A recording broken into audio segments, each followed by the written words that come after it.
அத்திவரதர் பாதாளத்துல இருந்து மீண்டும் வெளியில வர போறாரு. இந்த வாய்ப்பை மிஸ் பண்ணிடாதீங்க.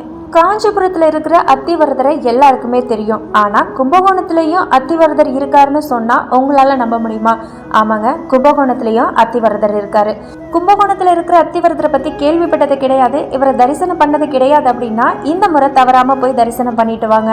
அதே போல காஞ்சிபுரத்துல இருக்கிற அத்திவரதரை தரிசிக்க தவறி இருந்தீங்க அப்படின்னாலும் இவரை போய் தரிசனம் பண்ணிட்டு வந்தீங்க அப்படின்னா உங்களோட வேண்டுதல் எல்லாமே நிறைவேறும் அப்படின்னு பக்தர்களால சொல்லப்படுது.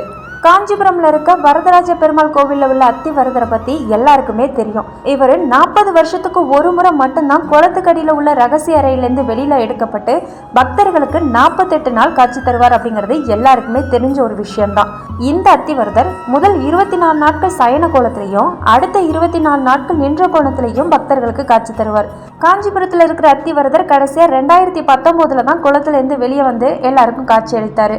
காஞ்சிபுரத்துல இருக்கிற அத்திவரதரை தரிசிக்கணும் அப்படின்னா திரும்பவும் 40 வருஷம் வெயிட் பண்ணணும்.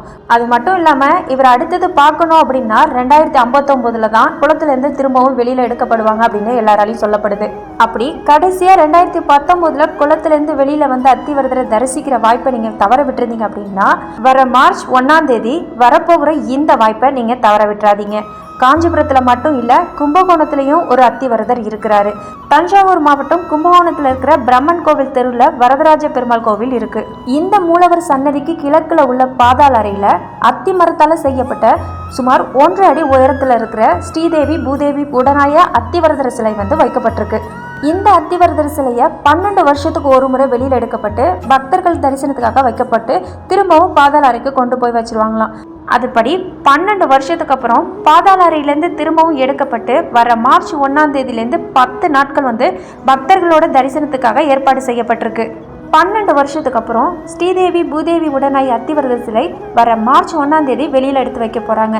அத்திவரதரோட சிலைக்கு சிறப்பு பூஜையெல்லாம் செஞ்சதுக்கப்புறம் பக்தர்களோட தரிசனத்துக்காக வைக்கப்பட்டதுக்கப்புறம் மார்ச் 10ஆம் தேதி வரை இந்த சிலையை பக்தர்கள் தரிசனம் செய்ய ஏற்பாடு செய்யப்பட்டிருக்கு. ரொம்பவே பழமையான இந்த கோவிலில் இருக்கிற அத்திவரதரை தரிசனம் செஞ்சோம் அப்படின்னா சகல தோஷங்களும் முற்பிறவியில செஞ்ச பாவங்களும் விலகும் அப்படிங்கிறது நம்பிக்கை.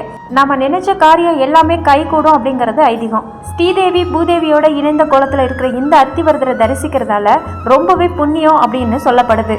வர மார்ச் 1ஆம் தேதி கும்பகோணத்தில் இருக்கிற அத்திவரதர் 12 வருஷத்துக்கு அப்புறம் திரும்பவும் வெளியில வர போறாரு. இந்த அத்திவரதரை மிஸ் பண்ணிடாம போய் தரிசனம் பண்ணிட்டு வாங்க. நீங்க நினைச்சது எல்லாமே நடக்கும். இது போல ஆன்மீக தகவல்களை தெரிஞ்சுக்கணும்னு நினைச்சீங்கன்னா என்னோட சேனலை மறக்காம சப்ஸ்கிரைப் பண்ணிக்கோங்க.